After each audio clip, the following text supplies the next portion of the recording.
सिंह और ज्योति सिंह का तलाक अब किसी भी कीमत पे नहीं होगा। जी हाँ दोस्तों, मैं आपको बता दूं कि हाल ही में ज्योति सिंह का तबीयत खराब हो गया था और वो मेडिकल के लिए हॉस्पिटल गई, जहां पे जांच करने के बाद पता चला कि ज्योति सिंह दरअसल मां बनने वाली है। अब ये खबर सुनते ही सोशल मीडिया पे काफ़ी तेज़ी से वायरल हो गया, लेकिन ज्योति सिंह का कहना है कि दरअसल ये बच्चा पवन सिंह का ही है। जी हाँ दोस्तों, मैं आपको पूरी खबरें विस्तार से बताऊंगा कि आखिरकार ज्योति सिंह ऐसा क्यों कर रही है और ये अब एक नया चाल कौन सा चल रही है। बस आप इस वीडियो को बिना स्किप किए हुए लास्ट तक ज़रूर देखिएगा। और हाँ दोस्तों, अगर अभी तक आपने हमारी चैनल को सब्सक्राइब नहीं किया है तो तुरंत सब्सक्राइब भी कर लीजिए। जी हाँ दोस्तों, मैं आपको बता दूँ कि ज्योति सिंह पवन सिंह से तलाक ना लेने के लिए हर कदम मुमकिन कोशिश कर रही हैं। जैसे कि आप सब जानते हैं कि 21 तारीख को आरा के फैमिली कोर्ट में इनके तलाक पे सुनवाई होने वाला है, जिससे ज्योति सिंह काफ़ी डर चुकी है और ज्योति सिंह किसी भी कीमत पे पवन सिंह से तलाक लेना नहीं चाहती है। हाँ, ये अलग बात है कि ज्योति सिंह को लगा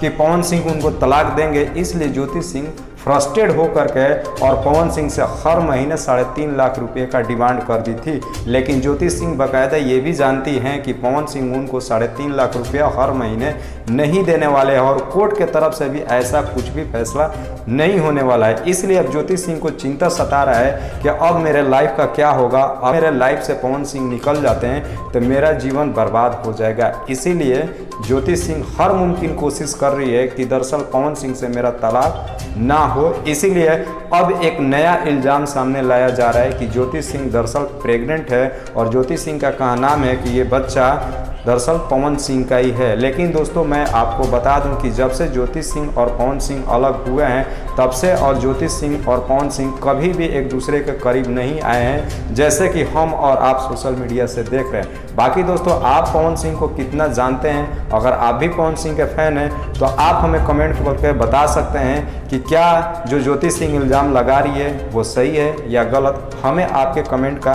इंतज़ार रहेगा। और हाँ दोस्तों, साथ ही साथ आप हमें ये भी ज़रूर बताइएगा कि आप ये मेरा वीडियो कौन से ज़िले के किस राज्य से देख रहे हैं।